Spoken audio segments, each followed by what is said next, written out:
Wassgood YouTube? It's your boy Tayor, Tayor the Star, back with another video. And today we got a few topics, y'all. Couple good topics. So I know it's been a little minute since we caught up. So first, let me let y'all know on new content y'all can expect to see from the channel. So first off, I'm planning on remixing my videos a little bit more. Like this one specifically. This video, I think, is going to qualify with all the different topics that I'm about to hit and feedback that I'm going to give on, breaking them up into shorts and reels so I can, push that content more and a little bit more specifically. I'm trying to make sure I record, because I record the YouTube sideways one direction, then, your shorts and your reels be another direction. So I do all my editing and stuff right now by myself still.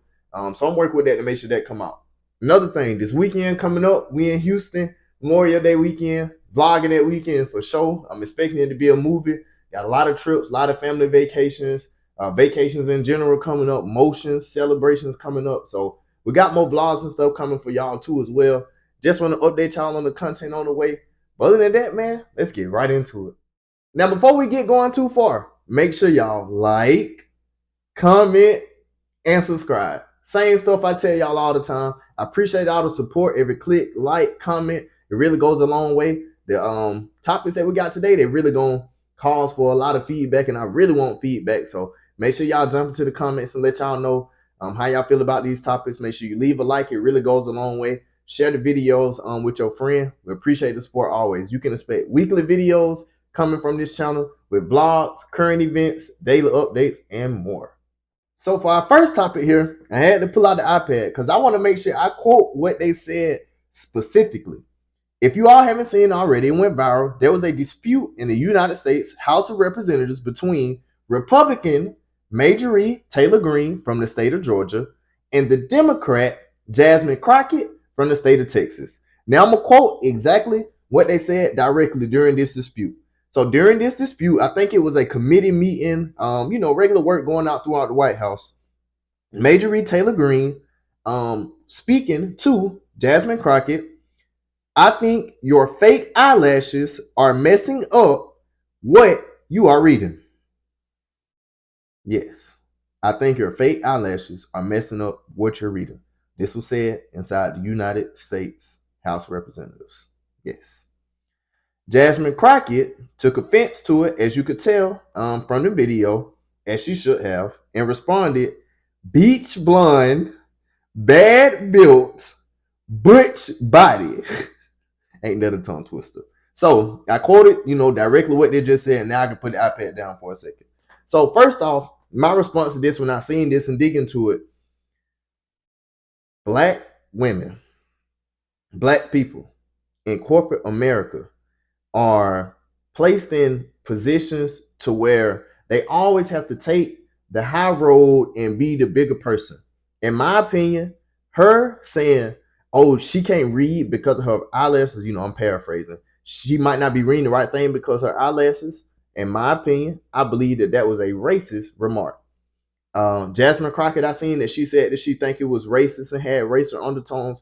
And I side with her and I do agree because it is no reason to say that her eyelashes or what she wearing, whether she got on eyelashes or not, is stopping her from reading the prerequisite information. She was elected the same way that you were elected into the White House, United States House of Representatives. So I don't understand how you can say, oh, you can't read because of your eyelashes. So even more, y'all, let me get into it. Even more, y'all, let me speak specifically to Majorie Taylor Greene for a moment here.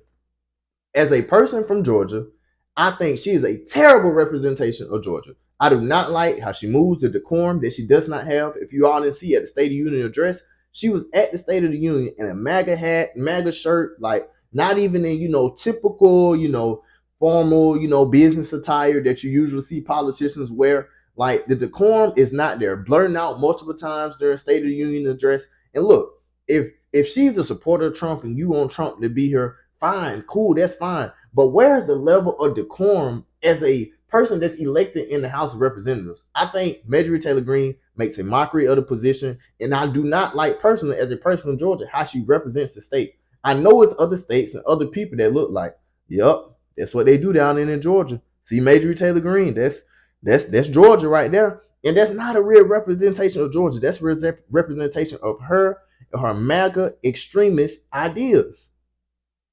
If you support Trump, like I said, that's fine. Cool. Like nobody, has no issue with that. But it's decorum and the way you go about it. And I think her going at Jasmine Crockett was extremely unprofessional. Extremely unprofessional. And it did have racist undertones. Then I seen on CNN, Jasmine Crockett, she was getting interviewed and they asked her, they was like, if you talk about her having her decorum and, the lady asked her, she was like, why did you not take the high road? Like, why did you, feed into it and respond to her, talk about her the same way, similar way that she talked about you?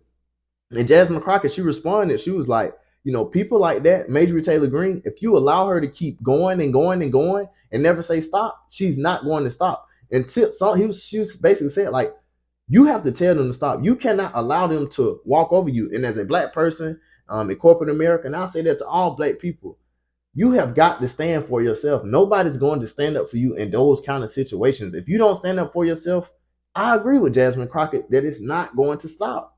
If she didn't call it out and tell her to, recuse those words and remove those words, who said she would have? She said, yeah, I removed the words, but I'm not apologizing. She's not apologizing because she meant what she said. She's not apologizing because she meant what she said. So overall, terrible representation of what's supposed to be, a formal decorum, what's the word on professional, setting.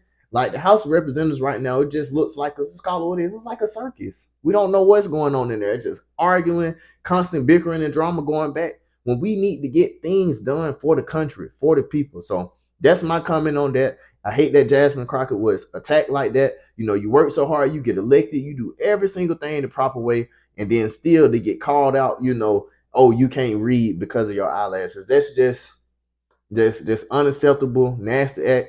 Seems like Jasmine Crockett, has been, taking it, the necessary steps to talk about, the way she responded and why she said certain things, but just disgusting act.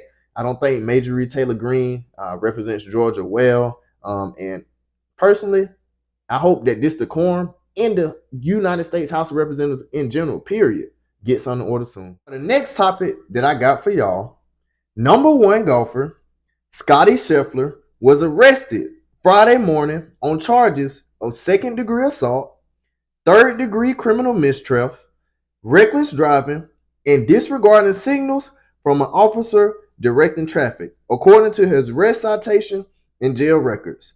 He was arrested in Louisville, Kentucky by the Louisville Metro Police Department. Now, the reason why I want to talk about this topic and bring this one up is I want to look at the optics of this entire thing and the entire event and just kind of break down on some of the things that I was seeing about how the media handled it and some of the things I wasn't seeing on how the media handled it. So first off, number one, my first observation from this was I want to see the body cam footage. Like, how's the golfer arrested at the event in a tournament? Like any golfer, like, how is he arrested at the tournament for an event that he should be at? What's going on? So as I'm doing my research, reading up on it, I learned that night or, the moment before he was arrested, like the subsequent time, unfortunately, a pedestrian was struck by a bus and died at the time on the scene. So it was a lot of police presence in the area where Scottie Scheffler was trying to, drive his vehicle to and get to, the tournament, check-in area, whatever that he needed to do specifically for golfing. So me knowing that, I'm like, okay, somebody just died here. Police is on the scene. There's a lot of stuff going on. Like, obviously the police tensions and stuff, they're going to be more ramped up and heightened. But the thing what I was looking at was, if a black golfer would have been arrested, on these charges and these same things, would he have been released in time to go out there and golf the very next day and make it to still play? I don't know. I'm not sure. Another thing that I was looking at too as well is I noticed just the difference of the media handling. They was plotting, oh, the way he's handling it, he's so professional. We're rooting for him. He's doing everything the right way and et cetera, et cetera, et cetera, and yada, yada, yada. Now, we all have seen, what happened to Tiger Woods. Man, if you didn't know no better, you would have thought Tiger Woods killed somebody the way they reported it. Just calling it for how it is. Like, I let the justice system do its part and play out. I'm not saying that Scheffler is guilty or not guilty, but I'm just noticing, how it's different and how the media responds to, when black golfer gets in trouble versus a white golfer. Would that black golfer would have been able to, go to jail, get bonded out, and be able to still play, the rest of that day? Or would, the police and county ensure that this person didn't get out in time to make sure that they face the consequences of missing the tournament? Do y'all think Scheffler should have been released in time, to go do the tournament? Like I said, I'm gonna let the legal system play itself out, but I thought it was really, really interesting, how that played out. Apparently, as well, as the police was telling him to stop and he was still driving the car, he dragged the officer, like the officer had, attached himself to the car, and he dragged the officer, I think they said like 15 to 20 yards, driving the car as they was clearly telling him to stop. Like Scheffler was on the median, clearly trying to go around police traffic stops and directions to get to where he needed to go. So very, very interesting situation there, and I want to see how that plays out. But if I had to guess right now, y'all, I would not be surprised if all of a sudden that the charges are dropped and they come to some settlement or agreement and they call it a all big misunderstanding. Now I'm never room for nobody to get locked up or go to jail, but I just think it's really, really interesting. So as we see different golfers, more golfers get in trouble, let's just pay attention to how the media continues to handle the decorum and how they talk about the situation and stuff like that. Now, the reason why I brought this up with Scheffler first before I get into this next topic, it's just going to flow right into it. The reason why I brought this up with Scheffler and get into that next topic, because that morning, that day, Scheffler was the number one thing on the news. Like, you didn't even watch golf and you was reading up on that to see what was going on. Like, it hit everybody's phones first thing in the morning. Like, that was the number one news that day. But then, all of a sudden, the timing now, I'm just calling out the timing, y'all. All of a sudden, CNN drops never before seen video. Going right into the next topic, CNN drops never before seen video of Diddy, the rapper, artist, entrepreneur, all that good stuff. No, not good stuff. Nothing good with Diddy.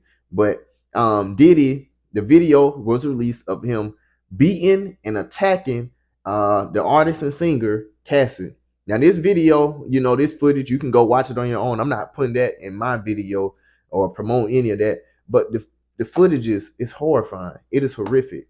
And Diddy he's a bad person. He's a terrible person. That is absolutely terrible. Like domestic violence, beating women is unacceptable all the time. Unacceptable all the time. But I did find it interesting the timing of how everybody was focusing on Scheffler and everybody was talking about Scheffler. Then boom, CNN had the Diddy video to drop. Now, I'm not absolving Diddy or nothing. I'm just noticing, like I said, the timing of the different stuff. Like, if that video of Diddy didn't drop on Saturday, Scheffler would have dominated the news probably that whole day with that major incident. But when that Diddy video dropped, everybody quickly shifted to, oh, hey, look at Diddy. Like, focus on this. Let's focus on this. So I'm just peeping and acknowledging the timing of when these different things are dropping and stuff like that.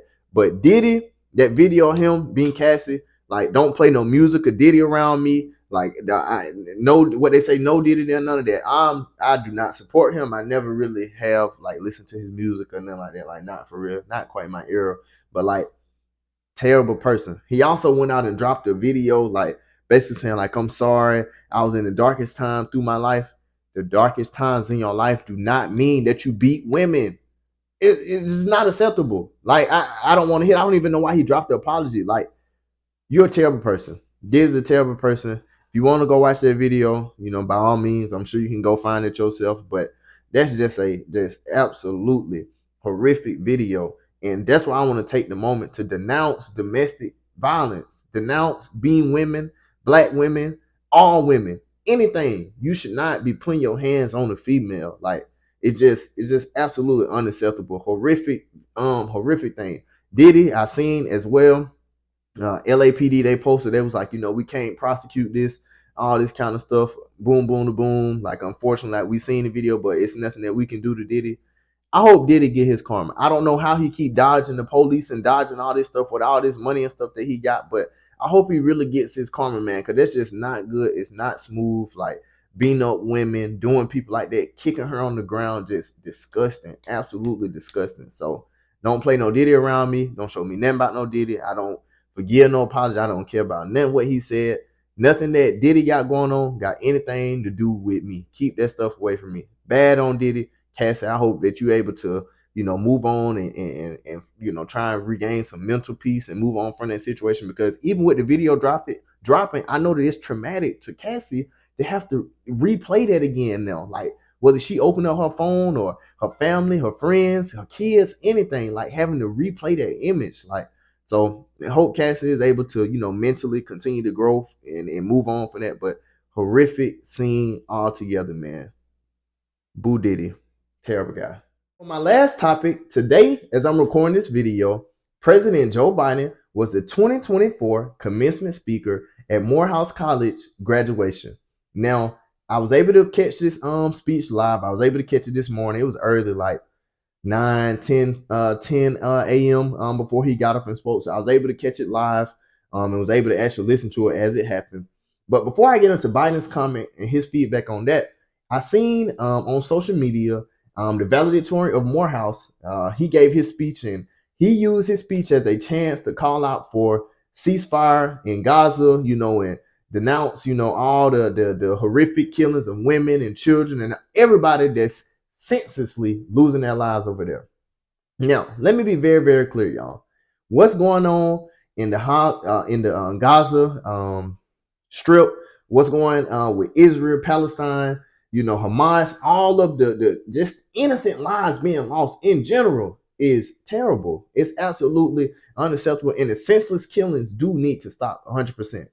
But as a black person, my response was, in this moment, and the speaker from Morehouse, he did a great job. He spoke very good with very much conviction and eloquently. He delivered a great speech. Black people, we chose that moment to highlight not black people, not the black community. And I do think it's good that we are able to call out and bring attention to other things that's going on in the world. He quoted Dr. King. He was like, Dr. King said, a threat to justice, over here is a threat to justice, anywhere. Like, that is true. But we didn't take that moment to highlight specifically the things that black people are calling for and need still right now.